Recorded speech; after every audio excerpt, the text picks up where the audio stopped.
The man had only spent one night with a stranger, but when he woke up the next morning, a sudden air raid siren echoed outside. He rushed to the balcony. Across the street, a neighbor jumped off the building. A helicopter in the sky lost control and crashed. Jack heard terrifying screams downstairs. He leaned over the balcony and saw people were running for their lives. And then, before he could react, a little girl tackled a passerby to the ground. Panicking, he stumbled back into the room, heart pounding, unsure what to do. But then, his neighbor suddenly barged in. "My wife, she's gone crazy," he shouted. "She just bit me for no reason." Clutching his bleeding neck, he rushed toward the bathroom to clean himself. Jack, on high alert, quickly grabbed a small knife for protection. And just then, a breaking news report flashed on TV. A deadly virus had erupted worldwide. The infected displayed cannibalistic behavior. Their key symptoms: bleeding eyes and endless screaming. The virus spread through blood. A single bite or scratch, and you'd turn within seconds. "I'm fine," the neighbor muttered, but his eyes flushed bright red. Before he fully turned, Jack managed to force him out of the apartment at knife point. A few seconds later, Jack would have been the next victim. But there was no time to breathe. A message suddenly came from his parents. "Don't open the door.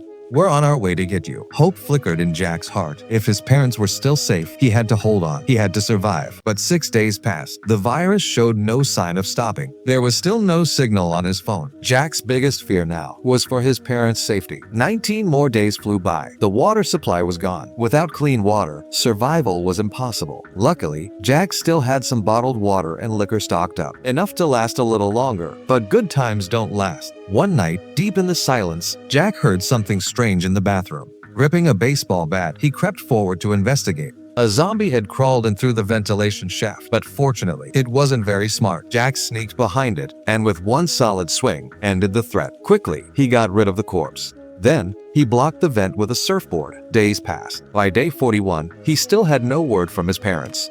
Just as despair was consuming him, his phone suddenly rang. It was his parents. "Jack, protect yourself. If there's a next life, we still want to be your parents." Then, screams. Horrible, heart-wrenching screams. They were gone. Crushed by grief, Jack decided to end it all. He tied a rope around his neck. He was ready to kick the chair away. But just as he was about to do it, he saw a breathtakingly beautiful woman on the balcony across from him. Another survivor? He couldn't believe it. In his excitement, he accidentally kicked the chair. But luckily, the rope wasn't tied securely. It snapped, saving his life. He rushed to the window to get a better look at her. The woman hadn't noticed him yet, but that didn't matter. Her existence alone was enough to give him hope to live again. That night, as rain poured outside, Jack cleaned himself up, groomed, refreshed, alive again. The next morning, he waved to her from the balcony. She noticed him. She smiled. They couldn't talk. The streets below were crawling with zombies. So they wrote messages on paper to communicate silently. She had run out of supplies. Without hesitation, Jack tied some bottles of water to a rope and flung it across to her balcony. But as Jack went inside to fetch more food, a sharp-eyed zombie spotted their exchange. It began climbing swiftly toward her floor. Seeing this, Jack grabbed a bottle of liquor and hurled it at the zombie. Hey, no, here! Here! The distraction worked. The zombie leapt down, but now it was climbing toward Jack's floor. Jack bolted inside and hid. The zombie smashed into the glass door. Jack knew the glass wouldn't hold for long. He gripped the bat tightly, ready to fight for his life, but unexpectedly, the zombie knocked itself out on the glass.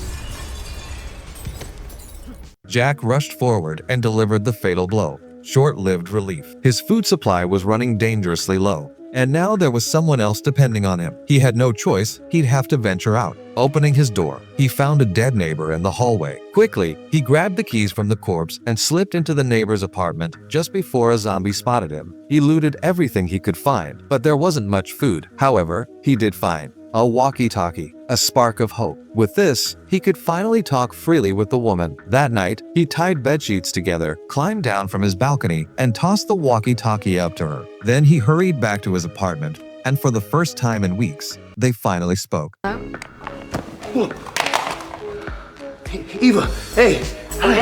Say... But Eva didn't want to talk about the zombies. She wanted to cherish this rare moment of human connection. They talked and talked about everything. It felt like a long-distance romance in the middle of the apocalypse. But no matter how comforting the conversation was, they still needed food. Determined, Jack decided to risk crawling through the vents to another neighbor's apartment. He made it. Surprisingly, there was plenty of food inside. But as he turned, a man appeared holding a weapon, an old survivor. At first, the old man seemed friendly, even offering Jack the food. But when Jack turned his back, the old man struck. It turned out his wife had turned into a zombie. He wanted to feed Jack to her. "No, please," Jack begged. But the old man was beyond reason. Just as hope faded, a sudden noise distracted the old man. Jack broke free. The old man was torn apart by his own wife. Jack grabbed what he could and ran. He rushed back to his apartment, just in time to see Eva being attacked. Without hesitation, he slid down the bedsheets, grabbed Eva's hand, and pulled her up to safety. They ran together, dodging zombies left and right, trying to make it back to his place. But just steps away from safety, Jack was tackled by a zombie. Eva didn't abandon him. She grabbed an axe and saved him. Barely making it inside, they slammed the door shut, but Jack had been bitten. He knew what that meant. He stepped onto the balcony. Please don't do this! Please! Aiden! Aiden, no, please! Please get down! Aiden, I can't do this without you, please. Attic in my bathroom and take it to my neighbor's apartment. They have food. It'll last you the rest of the month. You'll wait it out. I'm not gonna make it if you're not here. Please don't go. Please. Eva, you saved my life. And I love you. Can't. No, don't.